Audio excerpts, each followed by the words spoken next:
ദക്ഷിണേന്ത്യയിലെ ഏറ്റവും വലിയ IT സമുച്ചയങ്ങളിൽ ഒന്നായ Lulu IT twin tower Kochi smart സിറ്റിയിൽ പ്രവർത്തനം തുടങ്ങി. മുഖ്യമന്ത്രി പിണറായി വിജയൻ ഉദ്ഘാടനം ചെയ്തു. ഇൻഫോ പാർക്ക് ഫേസ് 2-വിൽ 500 കോടി രൂപയുടെ പദ്ധതി പ്രഖ്യാപനവും ഉദ്ഘാടന ചടങ്ങിൽ Lulu group chairman MA Yusuff Ali നടത്തി.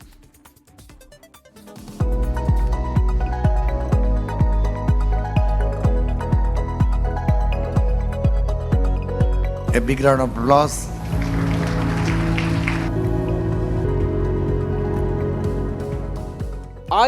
കോടിയിലേറെ രൂപയുടെ മുതൽ മുടക്കിൽ കടമ്പറയാറിന്റെ തീരത്തെ പച്ചപ്പിന് ചുറ്റുമാണ് കേരളത്തിലെ ഏറ്റവും വലിയ IT ഓഫീസ് സമുച്ചയം.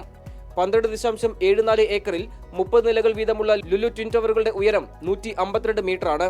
35 ലക്ഷം ചതുരശ്ര അടിയിലാണ് ട്വിൻ ടവറുകൾ നിർമ്മിച്ചിരിക്കുന്നത്. ലോകത്ത് തന്നെ ഏറ്റവും വലിയ ഓട്ടോമാറ്റഡ് റോബോട്ടിക് പാർക്കിംഗ് സൗകര്യം, ഓൺസെറ്റ് ഹെലിപാഡ് തുടങ്ങിയ സൗകര്യങ്ങളുമുണ്ട്. 3200 കാറുകൾക്കുള്ള റോബോട്ടിക് പാർക്കിംഗ് അടക്കം 3 നിലകളിലായി 4500 കാറുകൾക്ക് ഒരേ സമയം പാർക്ക് ചെയ്യാം. വികസനത്തിന് ഭരണപ്രതിപക്ഷമില്ലാതെ കൈകോർക്കാമെന്ന് ലുലു ട്വിൻ ടവർ ഉദ്ഘാടനം ചെയ്തുകൊണ്ട് മുഖ്യമന്ത്രി പിണറായി വിജയൻ. നാടിന്റെ വികസനം എന്നത് ഗവൺമെന്റോ പ്രതിപക്ഷമോ എന്ന പ്രശ്നമില്ല. നമ്മുടെ നാടിന് വികസനം ഉണ്ടായേ തീരും. ആ വികസന കാര്യങ്ങൾക്ക് എല്ലാവരും ഒരുപോലെ സഹകരിക്കുക, പിന്തുണ നൽകുക. ബംഗളൂരു, ഹൈദരാബാദ് എന്നീ IT നഗരങ്ങളിലേക്ക് സംസ്ഥാനത്തെ IT പ്രൊഫഷണലുകൾ ചേക്കേറുന്നതിന് twin tower ബദലാകും.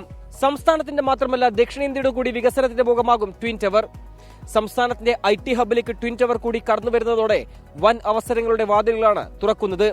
Info park face 2-വിൽ 7000 പേർക്ക് തൊഴിലവസരം ലഭിക്കുന്ന പുതിയ പദ്ധതി ഉദ്ഘാടന ചടങ്ങിൽ ലുലു ചെയർമാൻ MA യൂസഫ് അലി പ്രഖ്യാപിച്ചു. മലയാളികൾ ബുദ്ധിയും പ്രാപ്തിയും തന്റേടവും കഴിവുമുള്ള യുവതി യുവാക്കളാണ് ഇൻഫർമേഷൻ ടെക്നോളജി രംഗത്ത് പ്രത്യേകിച്ച്. അപ്പോൾ അവർക്ക് ജോലി കിട്ടാനുള്ള ഒരു പദ്ധതിയാണ് ഞാൻ ഇന്ന് ബഹുമാനപ്പെട്ട മുഖ്യമന്ത്രിയുടെ കരങ്ങളാൽ ഇന്ന് ഉദ്ഘാടനം ചെയ്യപ്പെട്ടത്.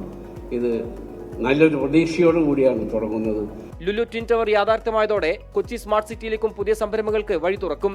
പ്രതിപക്ഷ നേതാവ് VD സതീശൻ, മന്ത്രിമാരായ P Rajeev, GR Anil, PK Kunhalikutty, Rajeev Chandrasekhar എന്നിവർ ചടങ്ങിൽ പങ്കെടുത്തു.